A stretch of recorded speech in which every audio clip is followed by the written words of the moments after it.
ಓಂ ಶ್ರೀ ಗುರುದೇವಾಯ ನಮಃ. S J ಗುರುಕುಲ ಚಿಕ್ಕಶೆಲ್ಲಿಕೇರಿ. ಈ YouTube channel ಬರ್ತಕ್ಕಂತಹ ಸಕಲ ವಿಡಿಯೋಗಳನ್ನು ನೋಡಿ ಕೇಳಿ ಆನಂದಿಸಿ ಮತ್ತು ಸಬ್ಸ್ಕ್ರೈಬ್ ಮಾಡಿ ಲೈಕ್. ಈ ಪ್ರಪಂಚಕ್ಕಿಂತ ಅಂದರೆ ಈ ಪ್ರಪಂಚ ಎದ್ರ ಮೇಲೆ ಐತಿ? ಈಗ ನೀವು ಎದ್ರ ಮೇಲೆ ಕುಂತೀರಿ ತಮ್ಮ? ಭೂಮಿ ಮೇಲೆ ಕುಂತೀರಿ. ಈ ಭೂಮಿ ಇಷ್ಟು ದೊಡ್ಡದೈತಲ್ಲ, ಈ ಭೂಮಿಗಿಂತ ಯಾವುದು ದೊಡ್ಡದು ಗೊತ್ತೇನು ನಿಮಗೆ? ಯಾವುದು ದೊಡ್ಡದು? ಭೂಮಿಗಿಂತ ಯಾವುದು ದೊಡ್ಡದಂದ್ರೆ ಸೂರ್ಯ. ನಿಮಗೆ ಏಟು ಕಾಣ್ತಾನವ? ಈ ಹೆಣ್ಮಗಳು ತಾನು ಒಬ್ಬಕ್ಕೆ ಹೋಗೋ ಬದಲು ಇಬ್ಬರು ನಿಮಿಷಗೊಂದು ಹೊಂಟು ನೋಡಿ. ಒಬ್ಬಕ್ಕೆ ಹೋಗ್ಬೇಕಿಲ್ಲ. ಇದು ಒಂದು ಭಾರಿ ಕೆಟ್ಟ ಚಾಳಿ ಇರ್ತೈತಿ. ತಾವಾಟ ಹೋಗಂಗಿಲ್ಲ, ಒಂದಿಬ್ಬರಿಗೆ ಚುಚ್ಚೆ ಹೋಗೋದು ಹಂಗೆ.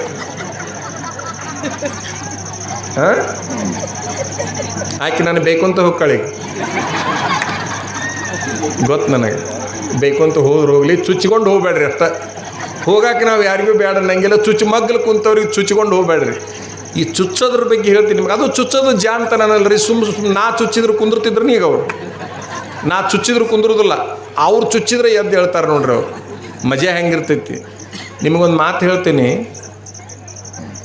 ಈಗ ಆ ಹೆಣ್ಮಗಳು ಮೈಕ್ ತೊಗೊಂಡು ಏನಾರು ಹೋಗು ನಡಿ ಅಂದ್ಲನೇ? ಕರೆ ಹೇಳ್ರಿ ನಿಮಗೆ. ನಾವು ಮೈಕ್ ತೊಗೊಂಡು ಏನೋ ಹೇಳಕತ್ತೀವಿ ಅಂದ್ರೂ ನಮಗೆ ಬೇಕಾಗಿಲ್ಲ. ಇದು ಸುಮ್ಮನೆ ಎದ್ದು ನಿಂತು ಇಷ್ಟು ಮಾಡಿದ್ ನೋಡ್ರಿ. ಹೆಂಗೆ ಅಂದರೆ ಸಿಗ್ನಲ್ ಅದ. ಆ ಸಿಗ್ನಲ್ ಹೆಂಗೆ ತೊಗೊಂಡು ಹೋಗ್ತೈತಿ ಮನುಷ್ಯನಂದ್ರೆ ಅದು ಒಂದು ಜಾಣ್ತನೇ. ಅದು ಬಾ ಅಂದ್ರೆ ಬರಂಗಿಲ್ಲ ಅವ್ರು. ಎಲ್ಲಿ ಕರ್ಕೊಂಡು ಹೊಂಟಾಳ ಅವಕ್ಕೆ ಎರಡಕ್ಕೂ ಗೊತ್ತಿಲ್ಲ. ಉಳಿದಿದ್ದಕ್ಕೆ ಎಲ್ಲಿ ಕರ್ಕೊಂಡು ಹೊಂಟಾಳ ಅನ್ನೋದು ಗೊತ್ತಿಲ್ಲ. ಒಟ್ಟು ಹಿಂಗೆ ಸೊನ್ನೆ ಮಾಡ್ಯಾಳ ಅಂದ್ರೆ ಹೋಗ್ಬೇಕಷ್ಟೆ. ಬೇಕಾದ್ರೆ ನೀವು ಗಂಡಸ್ರೆ ಬಾ, ಹೆಣ್ಮಕ್ಳದ್ದು ಅಷ್ಟೇ ಅಲ್ಲ. ನೀವು ಬೇಕಾದ್ರೆ ಇಬ್ಬರು ನೀವು ಯಾರ ಮಗ್ಗಲು ಕುಂತವ್ರಿಗೆ ಹಿಂಗೆ ಸೊನ್ನೆ ಮಾಡಿ ಸುಮ್ಮನೆ ಹೊಂಟ ಬಿಡ್ತಾವೆ. ಈ ಸೊನ್ನೆ ಅನ್ನೋದು ಏನೈತಲ್ಲ, ನಾನು ಇವ್ರಿಗೆ ಅಮ್ಮರಿಗೆ ಕೇಳಿದೆ, ಶ್ರೀದೇವಿ ಅಮ್ಮವ್ರಿಗೆ ಈ ಕಾರ್ಯಕ್ರಮಕ್ಕೆ ಬರ್ಬೇಕ್ರಿಪ್ಪ ಅಂತಂದಾಗ, ಅಲ್ರಿ ಊರು ದ್ವಾಡ್ದನ್ರಿ ಅದು ಅಂತ ಕೇಳಿದೆ. ಊರು ದ್ವಾಡ್ದನಂತ ಕೇಳಿದ್ರೆ ಇಲ್ರಿ ಸಣ್ಣ ಊರು ಅಂತಂದ್ರೆ ಅವರು. ಮತ್ತು ವಿಷಯ ಎಷ್ಟು ಜಟಿಲವಾಗಿರ್ತಕ್ಕಂಥ ವಿಷಯ ಇಟ್ಟಿರಲ್ಲ. ಬಹಳ ಬುದ್ಧಿಜೀವಿಗಳು ಊರಾಗ ಇಂಥ ವಿಷಯಗಳನ್ನು ಇಡಬೇಕು, ಸಾಮಾನ್ಯ ವಿಚಾರಗಳನ್ನು ಅಲ್ಲಿ ಇಡಬೇಕು, ಮತ್ತು ಇದನ್ನು ಇಟ್ಟಿರಲ್ಲ ಅಂತ ನಾನಂದೆ. ಅದನ್ನು ಇಲ್ಲಿ ಬಂದ ಮೇಲೆ ಗೊತ್ತಾಯ್ತು ಇವರು ಅನುಗ್ವಾಡಿ ಅಮ್ಮವ್ರು ಇಟ್ಟಾರಂತ ಹೇಳಿ. ಆಮೇಲೆ ಅವ್ರು ಹೇಳಿದ್ರು ಇಲ್ಲಿ ಬರ್ರಿ, ಆ ಊರ ಜನ ಭಾಳ ಶಾನ್ಯರದಾರ, ಎಷ್ಟೋ ದೊಡ್ಡ ಶಾಸ್ತ್ರ ಇಟ್ಟರು ಕೂಡ ತಿಳ್ಕೊತಾರ ಅಂದರು. ಆದರೂ ಒಂದು ನಿಮಗೆ ಗೊತ್ತಿರಲಿ, ನಮಗಿಂತ ಭಾಳ ಶಾನ್ಯರು ಯಾರು ಅಂತಂದ್ರೆ ಹಿಂಗೆ ಸೊನ್ನೆ ಮಾಡಿ ಎಬ್ಸವ್ರದಾರ ನೋಡ್ರಿ. ಅವರಂಥ ಶಾನ್ಯರು ಯಾರ್ಯಾರೂ ಅಲ್ಲ. ಕರೆ ಹೇಳ್ತೀನಿ ನಿಮ್ಗೆ. ನಾವು ಏಟು ಓದಿಕೊಂಡು ಬಂದು ಮಾಡಿದ್ರೆ ಏನೈತಿ? ನಾವು ಯಾರನ್ನೂ ಹಿಂಗೆ ಕುಂದ್ರಸೋಕ್ಕಾಗಲ್ಲ ನನಗೆ. ಬೇಕಾದ್ರೆ ಅವ್ರಿಗೆ ನಾ ಹಿಂಗೆ ಕುಂದ್ರ ಅಂದಿದ್ರೆ ಅವ್ರೇನು ಕುಂದಿರ್ತಿದ್ದಿಲ್ಲ ಅವರು. ಅದೇ ನಾನು ಹಿಂಗೆ ಎರಡು ಬೆರಳ ಮಾಡಲಿ ಹಿಂಗೆ ಕುಂದ್ರ ಅಂತಂದ್ರೆ ಅವ್ರೇನು ಕುಂದಿರ್ತಿದ್ದಿಲ್ಲ. ಎಷ್ಟು ವ್ಯತ್ಯಾಸ ಐತಿ ಇದಕ್ಕೂ ಭಾಳ ವ್ಯತ್ಯಾಸ ಐತಿ ನೋಡಿ. ಕೈ ನೋಡ್ಲಿಗ, ಕೈ ಹಿಂಗೆ ಮಾಡಿದ್ರೆ ಅದರ ತಾಕತ್ತ ಬೇರೆ, ಕೈ ಹಿಂಗೆ ಮಾಡಿದ್ರೆ ಅದರ ತಾಕತ್ತ ಬೇರೆ. ಏನು ಹೇಳಕತ್ತಿದ್ದು ನಾನು? ನಮಗೂ ನಗಸಕ್ಕೆ ಬರ್ತೈತಿ, ಆದ್ರೆ ನಗಸು ವಿಷಯ ಅಲ್ಲದು. ಈ ವಿಷಯ ಬಹಳ ಗಾಢವಾಗಿರ್ತಕ್ಕಂಥ ವಿಷಯ ಇದು. ಎದ್ರ ಬಗ್ಗೆ? ಸೃಷ್ಟಿಕರ್ತನನ್ನು ತಿಳ್ಕೊಳ್ಳೋದು. ನಿಜಗುಣ ಶಿವಗಳು ಏನಂತಾರಂದ್ರೆ, ಹೇ ಮನುಷ್ಯ, ನೀ ಬುದ್ಧಿಗೇಡಿ ಆಗಬೇಡ, ನೀ ಜಾನನಾಗು. ನೀ ಜಾನನಾಗಬೇಕಾಗಿತ್ತು ಅಂತಂದ್ರೆ ಯಾವನು ಸೃಷ್ಟಿಕರ್ತದನ ಅವನ ಬಗ್ಗೆ ತಿಳ್ಕೊ ಅಂತ ಹೇಳಕತ್ತಿದ್ದೆ. ಈಗ ಹೇಳಪ್ಪ ಶಿವರಾಯ, ನಾ ಎದ್ರ ಬಗ್ಗೆ ಹೇಳಕತ್ತಿದ್ದೆ? ಹಿಂಗೆ ಮಾಡೋಕ್ಕಿಂತ ಮೊದಲು ಸೂರ್ಯನ ಬಗ್ಗೆ ಹೇಳಕತ್ತಿದ್ದೆ. ಶಾನೆ ಅದಾನ. ಬೇಕಾದ್ರೆ ಅವ್ನು ಎದ್ದರ ಹೋಗ್ರಿ, ಕುಂದ್ರಿ. ಅವ ಒಬ್ಬ ಬರೋಬ್ಬರಿ ಕುಂತ ನಮ್ಮ ಎದುರಿಗೆ. ಭೂಮಿ ಇಷ್ಟು ಭಾಳ ದೊಡ್ಡದು ಕಂಡಂಗೆ ಕಾಣುತ್ತಲ್ಲ ನಮಗೆ. ಸೂರ್ಯ ಒಂದು ಈಟ ಕಂಡಂಗೆ ಕಾಣ್ತಾನಲ್ಲ, ಆ ಸೂರ್ಯ ಷಣ್ಮುಖಶ್ಯ ರಾಮನಾಮ ತ್ರಯರ್ಭೂತ್ವ ತ್ರಯೋರೇಕಂ ಮೂರ್ತಿ ಗುರು ರಾಮಾರೂಢಯತೀಶ್ವರಂ ಶಿಷ್ಯ ಪ್ರಶಿಷ್ಯ ರೂಪೇಣ ಬೋಧಕಂ ಗುರುಮಾಶ್ರೇ ಅಹಂ ಗುರುಮಾಶ್ರೇ. ಪ್ರಾತಸ್ಮರಣೆಯ ಸದ್ಗುರುಗಳವರ ಶ್ರೀ ಚರಣಾರವಿಂದಗಳಿಗೆ ಭಕ್ತಿಯ ಪ್ರಣಾಮಗಳನ್ನು ಸಮರ್ಪಣೆ ಮಾಡಿ, ಅದ್ವೈತ ಸಾರ್ವಭೌಮ ಜಗದ್ಗುರು ಸಿದ್ಧಾರೂಢ ಮಹಾಸ್ವಾಮಿಗಳವರ,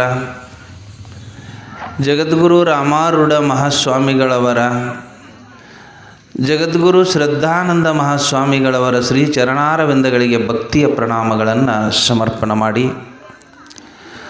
ಸುಕ್ಷೇತ್ರ ಗಂಗನ ಬೂದ್ಯಾಳ ಗ್ರಾಮವನ್ನು ಸುಕ್ಷೇತ್ರವನ್ನಾಗಿ ಮಾಡಿ,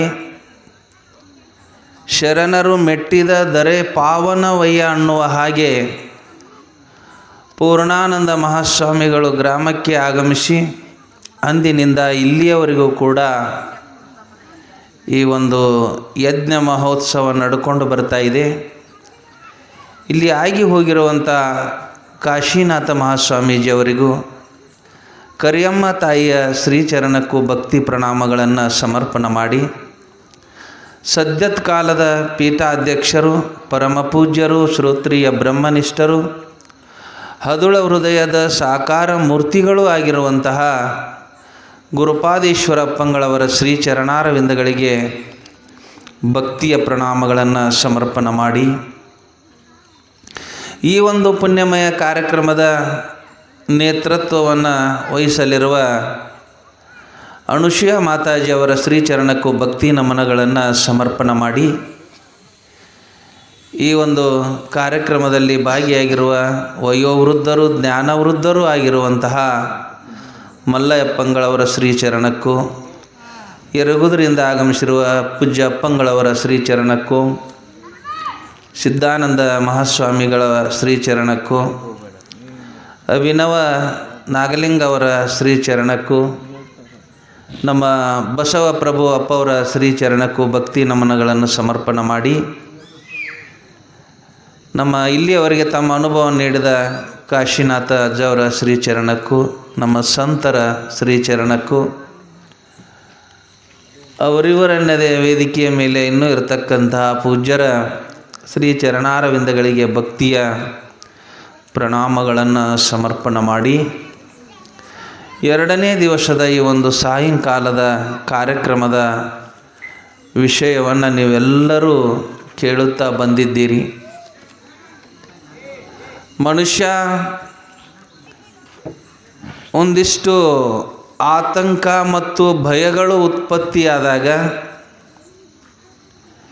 ನೀವು ಹೇಗೆ ಇರಬೇಕನ್ನುವುದನ್ನು ಶ್ರೀಮನ್ ನಿಜಗುಣ ಶಿವಯೋಗಿಗಳು ಹೇಳಿಕೊಂಡು ಬರ್ತಾ ಇದ್ದಾರೆ. ನೀತಿ ಕ್ರಿಯಾಚರ್ಯ ಸ್ಥಳದ 18ನೆಯ ಪದ, ಬೇಡುವೆನು ಅಭವ ನಿಮ್ಮನು ಭವ ಭವದೊಳು ಮಾಡೆನಗೊಲಿದು ಸುಗುಣ ಸಂತತಿಯ ನಿಂತು. ಭಕ್ತನಾಗಿರತಕ್ಕಂಥವ ಬೇಡ್ಕೊಳ್ತಾ ಇದ್ದಾನೆ, ಈ ಭವ ಹುಟ್ಟು ಸಾವುಗಳಿಗೆ ಕಾರಣವಾಗಿರತಕ್ಕಂಥ ಈ ಭವದಲ್ಲಿ ನನ್ನನ್ನು ಹುಟ್ಟಿಸಿಯಲ್ಲಪ್ಪ, ನನಗೊಂದಿಷ್ಟು ಒಳ್ಳೆಯ ಗುಣಗಳನ್ನು ಕೊಡು, ನಾ ಬದುಕಬೇಕಾಗಿತ್ತಂದರೆ.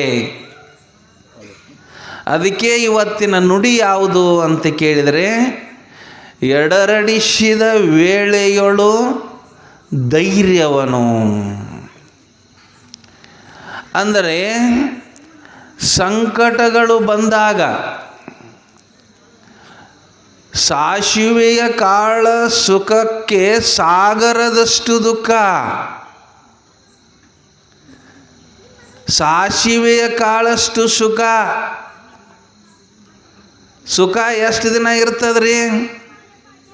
25 ವರ್ಷಕ್ಕೆ ಮದುವೆ ಮಾಡಿಕೊಂಡ್ರೆ ಅಂದ್ರೆ ಒಂದು 10 ವರ್ಷ ಇರ್ತದೆ.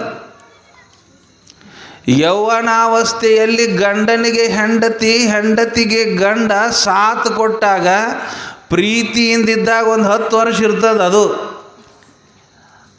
ಈಗ ಈ ಸದ್ಯದ ಮಟ್ಟಿಗೆ 3 ತಿಂಗಳದಾಗ ಡಿವೋರ್ಸ್ ಆಗಕತ್ತಾವ. ಅದು ಶಾಶ್ವತ ಕೂಡ ಇಲ್ಲ. ಈ ಕಷ್ಟಗಳು ಬರ್ತಾವಲ್ಲ, ಈ ಕಷ್ಟಗಳು ಬಂದ ಸಮಯದೊಳಗೆ ಅವುಗಳನ್ನು ಎದುರಿಸುವಂತಹ ಧೈರ್ಯವನ್ನು ನನಗೆ ಅನುಗ್ರಹ ಮಾಡು ಅಂತ ಕೇಳಾಕತ್ಯಾರ. ನೀವು ಕೇಳ್ತೀರಿ ದೇವರ ಹತ್ತಿರ, ನೀವು ಭಾಳ ಆದರೂ ಹೊಲ ಕೇಳೋರು, ಮನೆ ಕೇಳೋರು, ಸಂಪತ್ತು ಕೇಳೋರು, ಇದನ್ನು ಬಿಟ್ಟರೆ ಏನೂ ಕೇಳಂಗಿಲ್ಲ. ಇವು ಎಲ್ಲ ನೀವು ಕೇಳ್ತಿರಲ್ಲ, ಇದ್ರ ಅಪ್ಪನ ಕೇಳಿದಂಗಿದು. ಧೈರ್ಯ ಒಂದನ್ನು ನನಗೆ ಕೊಡು ಪರಮಾತ್ಮ ಅಂದ್ರೆ ಇವು ಏನೇನು ಕೇಳ್ತಿಲ್ಲ ಇದನ್ನು ಅಪ್ಪನ್ನೇ ಕೇಳಿದಂಗೆ. ಯಾಕಂದ್ರೆ ಕೇಳಿದಗಳೇ ಪರಮಾತ್ಮ ಕೊಡಂಗಿಲ್ಲ. ಕೇಳಿದವ್ರಿಗೆ ಕೊಟ್ಟರೆ ಹುಚ್ಚಂತಾರೆ ದೇವರಿಗೆ. ಅಲ್ಲೇ ಪುಣ್ಯ ಅನ್ನತಕ್ಕಂಥದ್ದು ಎಲ್ಲಿಯವರೆಗೆ ಇರ್ತದಲ್ಲ ಅಲ್ಲಿಯವರೆಗೆ ನಾವು ಏನೇನು ಇಚ್ಛಾ ಮಾಡ್ತೀವಿ ಬರ್ತಾವ. ಅದಕ್ಕೂ ವಿಶೇಷ ಅಂದ್ರೆ ತಾಯಿಯ ಗರ್ಭದೊಳಗಿದ್ದಾಗ ನಾವು ಏನನ್ನ ನಡೆಸಬೇಕಿಲ್ಲ, ಏನನ್ನ ಭೋಗಿಸ್ಬೇಕನ್ನುವುದನ್ನು ಕೂಡ ನಾವು ಪಡ್ಕೊಂಡು ಬಂದಿರ್ತೀವಿ. ಪಡ್ಕೊಂಡು ಬಂದಿರ್ತೀವಿ ನಾವು. ಅದರ ಇಚ್ಛಾದ ಮೇಲೆ ನಡೀತದ ವಿನಃ ನಾವು ಬೇಡಿದಂಗೆ ನಡೆಯಂಗಿಲ್ಲ. ಅದಕ್ಕೆ ಏನೋ ಒಂದು ಚಾನ್ಸ್ ಇರ್ತದಲ್ಲ, ಅದನ್ನು ಏನು ಕೇಳ್ಕೊಂತಾರಂದರೆ ಇಲ್ಲಿ ದುಃಖಗಳನ್ನು ಕೊಡು, ಸಾವಿರ ಸಾವಿರ ದುಃಖಗಳನ್ನು ಕೊಡು, ಅದನ್ನು ಎದುರಿಸುವಂಥ ಶಕ್ತಿ ಕೊಡು. ಹರಿಶ್ಚಂದ್ರನಿಗೆ ಬಂದಂತಹ ದುಃಖ ಜಗತ್ತಿನೊಳಗೆ ಯಾರೂ ಬಂದಿಲ್ಲ. ಮಹಾರಾಜ ಸ್ವಪ್ನದಲ್ಲಿ ಮಾಡಿದ ದಾನ ಜಾಗ್ರದಾಗ ವಿಶ್ವಾಮಿತ್ರ ಬಂದಾಗ ಎಲ್ಲ ಕೊಟ್ಟು ಜೋಳಿಗೆ ಹಾಕ್ಕೊಂಡು ಹೊರಗೆ ಬಂದ ಸತ್ಯ ಹರಿಶ್ಚಂದ್ರ. ದುಃಖ ಮಾಡಿಕೊಳ್ಳಿಲ್ಲ. ಸ್ಮಶಾನದಲ್ಲಿ ಸ್ಮಶಾನ ಕಾಯುವಂತಹ ಒಬ್ಬ ಆಳನಿಗೆ ಹೆಂಡತಿಯ ತಾಳಿಯನ್ನು ಕೊಟ್ಟಾಗ ಮಗನನ್ನು ಸುಡಾಕ ಅಂತಹ ಪರಿಸ್ಥಿತಿ, ಮಗನ ಸುಡುವುದು ಬಂದ್ರೂ ಕೂಡ ಅಲ್ಲಿ ಧೈರ್ಯವನ್ನು ಕಳ್ಕೊಳ್ಳಿಲ್ಲ. ಸತ್ಯಕ್ಕೆ ಅವನು ತೊಂದರೆಯನ್ನು ಮಾಡಿಕೊಳ್ಳಿಲ್ಲ. ಸಂಕಟಗಳು 1 2 ಸಾವಿರಾರು ಬರ್ತಾವ. ಎಲ್ಲೆಲ್ಲಿ ಯಾವ ಜಗದೊಳಗೆ ನಮಗೆ ಧೈರ್ಯವನ್ನು ಕೊಡು ಅಂಥೇಳಿ ಪರಮಾತ್ಮನಲ್ಲಿ ಕೇಳ್ಯಾರ ಅವ್ರು ನಿಜಗುಣ ಶಿವಯೋಗಿಗಳು. ಇದೊಂದು ಕಾಂಟ್ಯಾಕ್ಟ್ ಬರ್ತಾ ಇದು ಬಂದ್ ಮಾಡುವ.